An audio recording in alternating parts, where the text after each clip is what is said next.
But these Art of books are great, and this is now, Jim. This is the second one that you've sort of taken us on a tour of. First was the Art of Rise of Skywalker.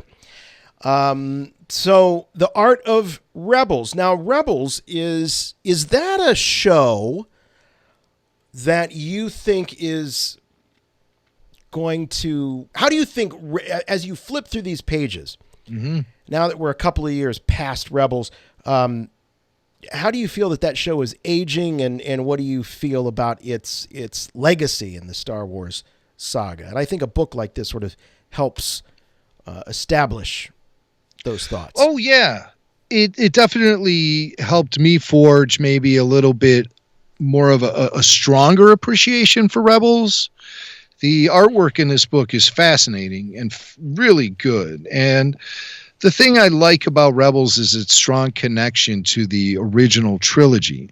However, for me, myself, when I want to watch Star Wars animation, I'll put on the Clone Wars 9 times out of 10 before I put on Rebels, unless there's a specific reason for it, unless I'm looking for something specific. This first shot you're putting up here is an early exploration into possible characters for the show. And the biggest standout is it appears the character that eventually became Zeb was originally imagined as a giant hammerhead, a giant Ithorian. And there he is. Right. And I also like to say that recently we sadly got the news of the passing of Star Wars concept artist Ron Cobb. Ron was the guy who came up with the design for the famous hammerhead from the Mos Eisley Cantina. So, Ron Cobb, you will be missed by Star Wars fans everywhere, but your legacy will live on. Even if it's in wacky concept art, early designs for characters for Rebels, like this big giant hammerhead running along with the crew. Now, you see leading the way is a blonde Kanan Jarrus-esque character. You see the character running behind him is clearly a Sabine-like character, but not a Twi'lek like Sabine or like right. Or I'm sorry, I'm confusing myself here. Sabine is more of the Hera-like position here, I think. Yes. Mm-hmm. Where you have sort of the mom and dad, the dad being Kanan, the mom being Hera. But in this case, it looks like the design of Sabine is going to be in that character role, while the Twi'lek is a young, almost a child, younger than Ezra. So you don't have that older sister presence here. You have the young sister, you have Ezra, you have Sabine as the mom, and then you have Kanan Jarrus with blonde hair. Right. So I mean, and it sort of has it's pretty almost a Hanna-Barbera cartoon feel, like a Saturday morning cartoon feel. Yeah, it's sort of like Star Wars Junior or something. But what's interesting is that it seems like Ezra was pretty fleshed out from the beginning. He's the most like he ends up being. So I think even wearing the orange. Yeah. Ezra seemed to be realized very early in the process. And then you have the little Twi'lek. And okay, now here's another attempt at creating our main characters. You see Kanan Jarrus is becoming more fully realized. That's essentially the Kanan Jarrus we get in the final show itself. And of course, Ezra looking very Ezra. Now we have a different look at Zeb here. This is a snaggletooth. Yeah. You got Snaggletooth Zeb. Again, the Hera is still a little Twi'lek girl. And Sabine is now she has the darker hair, but she's becoming more fully realized as well. And then you have Chopper, who is basically Chopper, but it has more your traditional rounded R2 dome, the more round astromech dome, as opposed to the lampshade he wears in later episodes, or I mean, in all the episodes. And Hera seems to still be the Batmite like character. Batmite. Yeah, Kid Hera. Yeah, so Hera's more of a kid here, and you don't have that older sister presence so much. But these all came from the design team. They were all trying out different ideas. Who are the artists here? Oh, I can't tell. They just give you letters. They just give you their initials. So I'm not going to keep looking those up, folks. All right. But they're all very talented. All these guys are talented, and you did great work. So, but the design team started by exploring ideas for a mother, father, siblings, and family pet before the characters had final names and backstories. Early looks at the Vader helmet. Of course, Darth Vader shows up in season 2 of Star Wars Rebels, and it was awesome, and definitely highlighted the series for me were those episodes with Vader, voiced by James Earl Jones. But you're looking at some helmet studies, and they were really gonna push this McQuarrie thing to the, that was a big hallmark of this show, was that the look of the show, the color palette in particular, really reflected the McQuarrie concept artwork. And man, oh man, it looks like they've got that sort of rat-faced McQuarrie Vader that they were playing around with. Oh, absolutely. I mean, even that one down in the bottom right corner is essentially the Ralph McQuarrie Vader helmet as featured on the very first paperback novelization for Star Wars, From the Adventures of Luke Skywalker, a story by George Lucas that was released in December 1976, half a year before the movie even came out. I'd like to actually, Jason, I'm never far from that novelization. I always keep it... I keep it with me at all times. And you can see here, if you put it on the screen, I have it.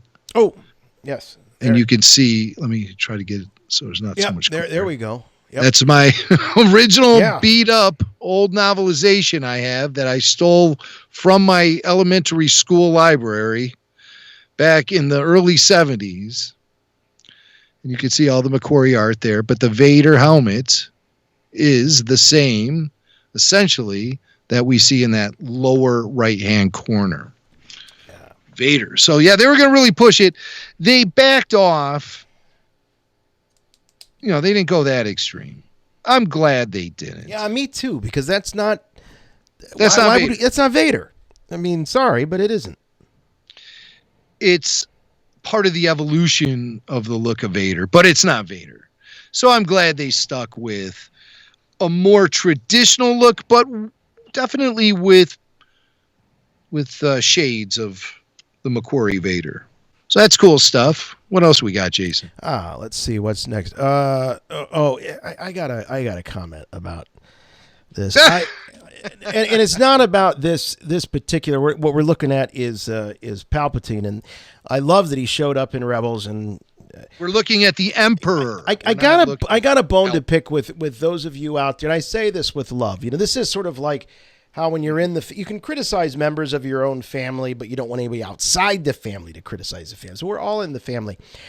If you are a person that refers to Palpatine as Sheev, if at any point you attempt to show your grasp on Star Wars lore by throwing around the name Sheev, please stop. Just stop. No one's impressed. And if you are impressed, stop being impressed, because this whole Sheev Palpatine thing is just, to me, it has no more credibility than Stoojan, which is the ridiculous planet that Obi-Wan Kenobi is from, named after Jon Stewart, that George came up with in about, all of 5 seconds during an interview. So enough with the Sheev.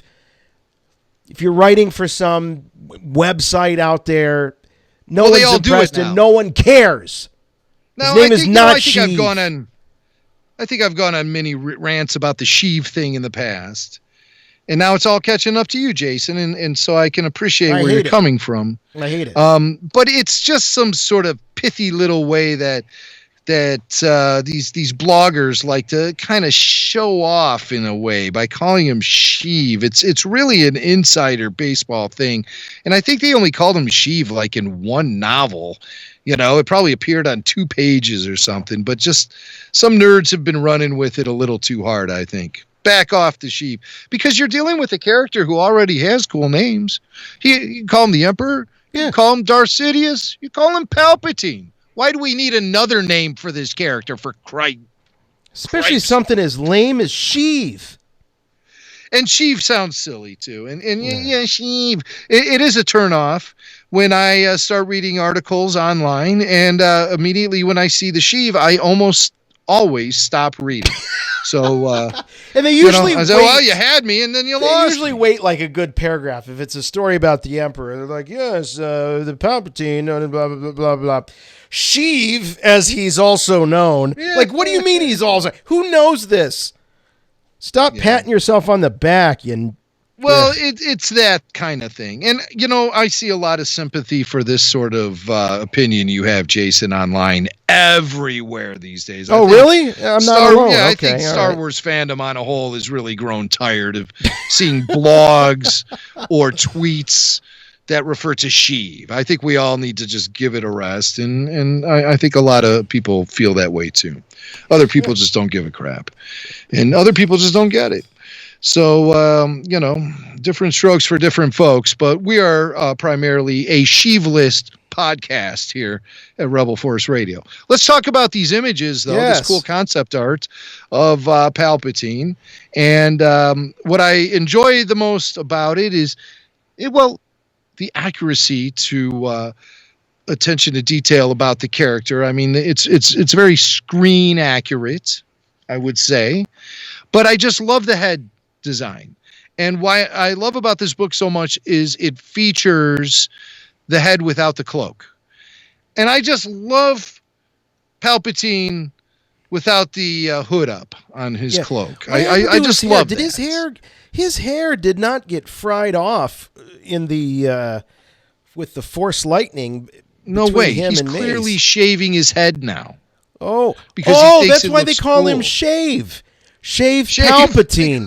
That's how you really pronounce it. God, that got me in the funny bones. Okay, hey, hit the next slide. We got a close up. Me scarred. We got a close up of. There he is. Look at this. You see the stubble. So it's been a few days. You know, he hasn't shaved for a few days. It's kind of like he's got the curly stubble from the Three Stooges. And by the way, everyone listening to this, I know you want to see it, so I'm going to put this entire segment up on YouTube so y'all can see this cool Clone Wars art. Yeah, so good. That's the least that they can get after hearing us rant about Sheev again. I figure I'll give them the video. But there you have Palpatine, no hood, shaved head, and pretty surly attitude. As a kid, I never ever wondered what was under that hood. Oh, I always did. You always did? I always did. Yeah, I really did. I assumed he had hair, but like really crazy, like Albert Einstein hair. That he never messed. He took it off. It was like, wah! His hair was all over the place. That's why he wore the hood. But seeing him bald like this, he almost looks pathetic. He loses a lot of his evilness. He looks like your Uncle Albert. Hood. Just kind of, hey, look, it's Uncle Al. Oh, man. He looks like if Blofeld hadn't slept for a month, this is what he would look like. Blofeld from Spectre. Okay, I see that. You see the blow? I see the Feld? You see the Blofeld? Yeah. All right. So, next slide. I don't even know what's coming up here, so this is fun. More. Oh, this is like if you had some sort of like, those glasses that they sell in the back of comic books where you can see X-ray glasses, you see through clothing. Well, that's what this is. If you could see through his hood, this is what you would see. It's actually a peripheral or a side view of Palpatine, but sort of the hood is sort of over top. But the final product in Rebels is actually quite convincing, and I like it a bit. But it's interesting to watch the evolution of it here. Yeah, and just fun to look at some of those the facial expressions and stuff. I don't know why I actually pulled this one. Maybe it's because it's more bald Palpatine. More bald Palps. Bald Palps. Oh, we got more Palpatine. Look at this. This is him in his this is when he's the kindly Chancellor. Yeah, this appeared in a vision to Ezra as he was navigating through the world between worlds. And he looked into a mirror and he saw Palpatine, and then the mirror flickered and he would see then the Emperor instead. But here you see Palpatine, he's wearing senatorial robes. Mm-hmm. So this is what he wore, I don't know when. Because in Rebels, you're dealing with a Palpatine who's already God. And wait, let me finish it. Scarred and deformed. All right. Yes. Okay.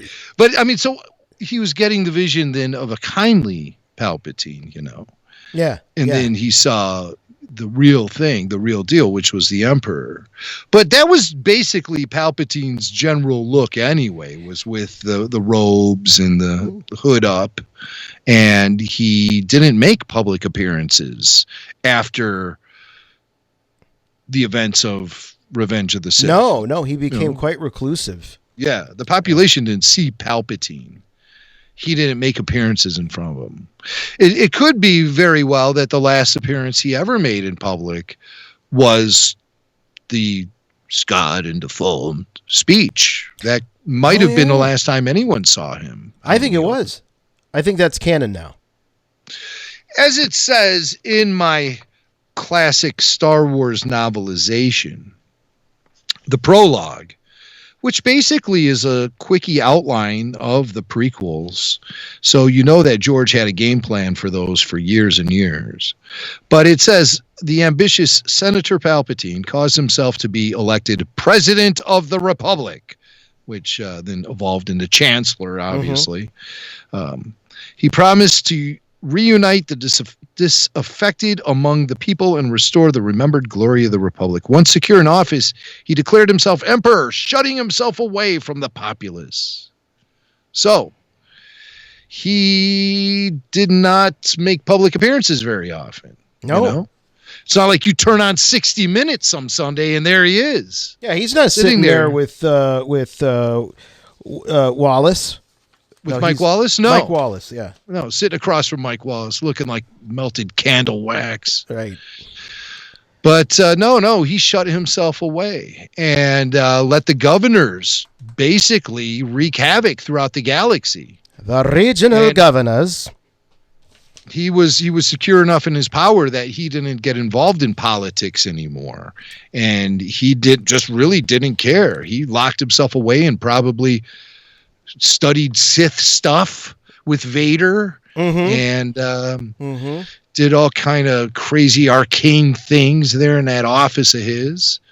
Meanwhile, guys like Tarkin are soaking up all the power and keeping the galaxy oppressed, just the way Palpatine wants it. He has no time for that. Yes, you wonder how hands-on Palpatine... once he consolidated power, you're right, he did sort of turn over a lot of that to these Tarkin-like figures, these Moffs and governors and all of that. And so what was he occupying his time with? I think he was continuing his journey as a Sith Lord and learning more and he conquered politics, but I think he wanted more. I think he wanted to be able to control take even bigger control, massive control over more galaxies, perhaps. I don't know, but more galaxies. But I think his priority while he was locked away was also guiding Vader in the hunt for Jedi survivors, because then the less Jedi that were out in the galaxy providing light to the Force, that helped tip the balance more in his direction as a Sith Lord. But how long did that really take? I mean, couldn't they have knocked that out in a couple of years? I mean, were they really working on that for the whole 25, 30 years? It's a big galaxy, Pally, and lots of places to hide. So It's not easy. It takes a lot of time. You got to lock yourself away from the general population. And Saw Gerrera. Okay, the evolution of Saw Gerrera. Better Call Saul. We're seeing it right here, though, as Saw eventually becomes the cyborg that he is when we catch up to him in Rogue One. Mm-hmm. But as he appeared in Star Wars Rebels, you see that all the way on the right. Yes. That's the Saw Gerrera we meet in Star Wars Rebels. The Saw Gerrera all the way on the left is the model for the character from the Clone Wars. Why not? Take a look. He loses like a good 6 inches here. He shrinks. He definitely shrinks. I mean, his entire physiology changes. I mean, his neck, everything about him is different. But Saw Gerrera, so there we get a close-up look at him, and this is pretty much how he appeared in Rebels with the Don King hairstyle. And you see him. It's the second Don King reference, by the way, this week. You see him becoming more like the character he is in Rogue One. So with the hair. Yeah, for sure. Yeah. With the hair. So Orson Krennic, another character that crossed over from films into Rebels. In this case, Rogue One, as everyone knows. I love this character. I love Mendelsohn in this role. I think he fits right alongside all of the other bureaucratic imperial a-holes. I really do. Every time I see him in Rogue One, I just enjoy his performance very much. And a really cool animation model here. Very much maintaining the integrity of what the character looked like in Rogue One. For sure. So, hey, look who it is. There's Rex. We were talking about him earlier. So we're assuming that this is 50-year-old Rex. He looks a little older than 50, but on the timeline, you have to consider if Captain Rex is 20 years old at the beginning of Attack of the Clones. So 3 years of Clone Wars. But we did all this math already. We did it. I'm not going to go down that road again. Even though I always love doing that kind of stuff. That's how I watch Star Wars and everything. I sit around, and then that's the sort of stuff that goes on in my brain. You do the math. But there's Captain Rex. And what's really revealing about this is he's essentially wearing the same gear that the Endor Captain Rex wears. Yes. Thus drawing the line between those characters even closer. I still don't know if it's been really officially confirmed that that's Captain Rex in that one shot of Return of the Jedi. The character was actually supposed to have more screen time. He dresses up as a scout trooper and then goes to infiltrate the bunker. But that stuff all got cut out of the final film. You can see evidence of it, though, in Return of the Jedi. You'll see scout trooper armor sitting there, and it's right outside the bunker, and he's by it. He takes off his backpack. There he is. There's a picture of the actor from Return of the Jedi who we like to say is Captain Rex. It could be. And this Rebel model really makes it look like that is the same character. Oh, yeah. No, for sure. But take a closer look at Return of the Jedi next time and watch Captain Rex. He's Captain Rex in our canons. But you'll see Han is there, and it's when Han taps the scout trooper on the shoulder and goes running on the side of the bunker. and the scout trooper goes, "Hey!" and runs after him. Oh, yeah, yeah. And then you see this group of rebels with the Captain Rex rebel there, and they're waiting for the scout trooper, and so the scout trooper just stops. And then you see the Captain Rex, he takes his backpack off because he's going to put on that trooper's armor to infiltrate the bunker. And Hasbro even went as far as to produce an action figure of this Captain Rex character wearing biker scout gear. They produced that probably 15 years ago. I think it was out on. Really? What is the name? That's where they would make an action figure of anything and everything. What is the name of that action figure? You can't even get one of the main characters from Rise of Skywalker. You can't even get a Finn action figure from Rise of Skywalker, which I think is a crime. So what was your question, Jason? When did they make this action figure with the removable helmet? It was part of a multi-pack that also featured R2 and maybe an Imperial officer and maybe another Rebel trooper. Right. But it was a multi-pack. I got to do some research on this. I got to find this out. I need more detail. All right, we'll put up the next picture and I'll talk about it if you want to look. All right. Who is this? Who do we have next? What is this? There's Captain Rex. What is this? And he's in his Endor gear. Hold on a second. Here we go. Oh, that's not back it. to Palpatine this guy. In his senatorial robes. Obi-Wan Kenobi. Obi-Wan.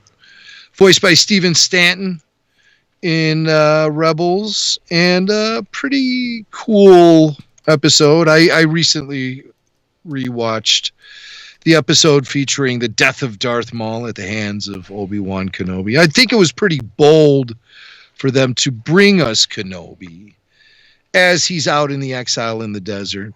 I think that was a bold move by Star Wars Rebels. And I didn't see it coming until I knew it was coming. But, I just thought that was maybe going too far into territory that's kind of precious. And rumors of a Kenobi film have been floating around going way back to even when those episodes were coming out. So I thought it was really great that they went back to Tatooine and showed old Ben. Hey, I got to jump in here real quick. Sorry, but this is breaking news. This figure from the Legacy Collection. Yeah. Yes. Is going $200 on eBay. This is Nick Sant. Yes. Biker Scout, removable helmet, 3.75-inch rare. And this is loose. Hundo. Yeah. God, that's a price that you'd only see back in the day when you'd come across a vintage yak face at a toy show. Jeez, you know what? I remember a time when the shelves at Walmart were packed with these Biker Scouts in the multi-pack. But, I mean, if you're a complete collector, you have to have them all. Well, this goes back to my stress from this morning. From the beginning of... Yes. Jason, I'm stressed out, and I have that action. I feel like it's too much responsibility. All right. Take out an inventory in my collection because I am going to get it eventually appraised and insured. Yeah. I mean, it's covered under my homeowner's insurance, but I want specific collector's insurance. Well, but you hope that it is covered, but there are limits too. Your collection could exceed the limits on the homeowner's policy. Oh, I bet it does. Yeah. That's why it's so important to archive that collection. It does. I've been flying from the seat of my pants for years. But here's Obi-Wan Kenobi. Obi-Wan. So this character showed up for a showdown with Darth Maul in season 3 of Star Wars Rebels. The episode was Twin Sons. Mm-hmm. And it was a really good one. So I don't know if you have any comments to make about things I was saying.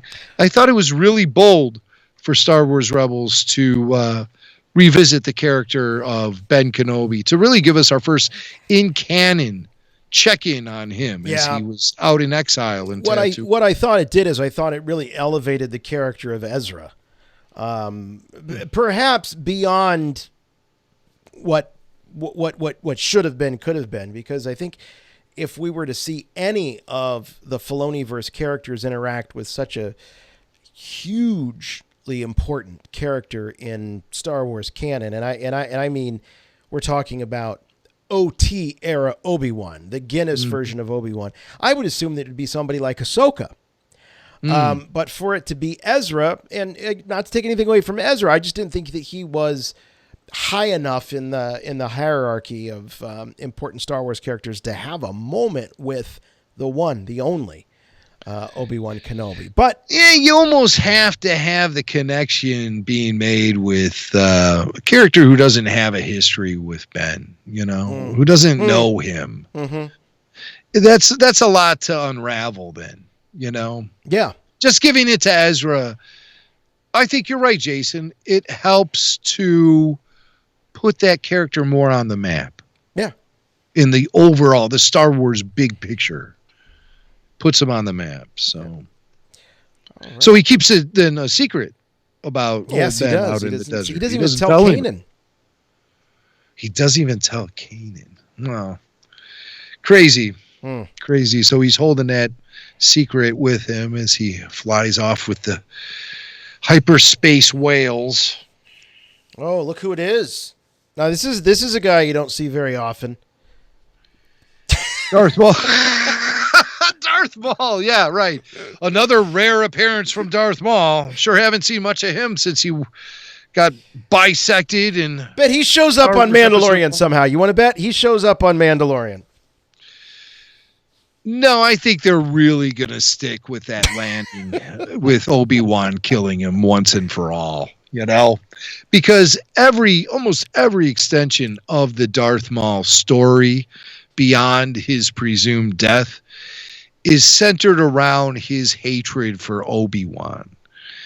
And so that's why I thought it was interesting, that they picked him to then become this crime kingpin during the time between the prequel trilogy and the original trilogy, as they show it in Solo. During the dark times, Darth Maul is a crime kingpin, which is that is a rerouting of everything that motivated him since he was resurrected, since he was found on that garbage planet by Savage Opress. Is that you, brother? You, brother? You, brother? You, brother? You, brother? You just recently rewatched those episodes, didn't you? Right. And the Clone Wars Declassified remastered episodes are popping up on Patreon for our RFR Clone Warriors and All Access members. And I've been rewatching it and just watched all of those Darth Maul episodes again last night. I think I'm diving into the Darth Maul arc, where I'm just going to watch it all of those episodes that tell his story following, via animation. I'm going to watch them all at once just to see how it all plays out. So I made it through 3 episodes last night. We'll see how this goes. But Darth Maul, he made his return in Rebels. And, what else can you really say about Darth Maul coming back in Rebels? I really liked his return in Clone Wars. With Rebels, I felt there was just something a little flat about him. Maybe I was looking for some different evolution for the character. His fall from grace, how he ended up on Malachor by himself.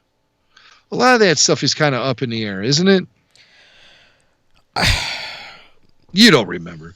No, you need to rewatch. I do need to rewatch, but I mean, at some point, they're just going to make it fit because they want to bring back Maul because he's an insanely popular character, and We love him. Right. That's But why there I'm is so there is a point of confused. being overexposed, isn't there? And I feel like Maul is a little overexposed. He's not special anymore. It's not a shock when he shows up. You go, oh, yeah, it's Maul. Well, that's kind of maybe how I felt about him in Rebels a little bit, and I definitely felt that way about him in Solo. I still am like, what? But yes, I remember. I was there. I still can't get over it. But, they did a lot to expand on that sort of thing and tell us how he ended up there in season 7 of Clone Wars. Mm-hmm. So I'm thankful for that. That helps a little bit.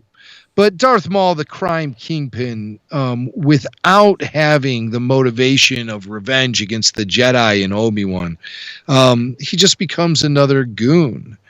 And that's unfortunate for a character so strong in the Force. Another goon. Yeah. But we'll see how the Crimson Dawn thing eventually plays out, as I believe it will, somehow, some way. I think a lot of these ideas are going to start seeing the light of day, whether it be an animation, comic book, novel, or Disney Plus show. So Darth Maul, though, I think he dead and gone. He dead. He dead. He all dead. All right. Who else this is beautiful. The Temple on Malachor. Yep. Beautiful. And this is where they find Darth Maul. Mm-hmm. And Malachor is interesting. Now this is you just showed one. Go back. That's concept art for I think Vader's castle. It's very Macquarie-esque. And there's a reason why I pulled this. Snow-capped mountains. It's not. You know what? It's an environment from season 1. And it was maybe an Imperial prison. I'm struggling to find the page, but it just shouted at me when I saw it that it was heavily influenced by Ralph McQuarrie's artwork for Vader's castle, as it was going to originally appear in Empire Strikes Back. Then we finally get Vader's castle in Rogue One. And boy, I crapped my pants when that Vader's castle. Well, that was, boy, they just did it all so right in that film. They really did.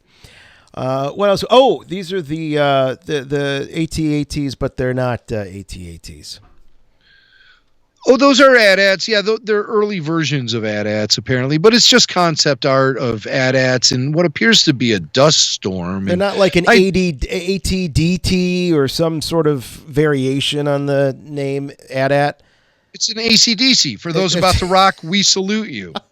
Actually, if you look in the cockpit, you see Angus Young and Brian Johnson in there. Brian Johnson. Brian Johnson, not Brian Ryan Johnson. Oh, man, come on. Don't ruin the lead singer of AC/DC for me. But this is an AT-AT, and it's modeled closely on the one seen in The Empire Strikes Back, but there are adjustments being made, just different. It's just a different look. They look a bit more like the ones that we see in The Last Jedi, I feel like. They feel a little more streamlined when you compare them to The Empire Strikes Back. Yeah, a little sleeker. Yeah. The ones in The Last Jedi, they had more of an ape feel to them. And I really liked them. And I would have liked to have seen more of them, actually. But we didn't get much of those AT-ATs. But this, as Luke Skywalker faced down with the one, I thought that was pretty cool.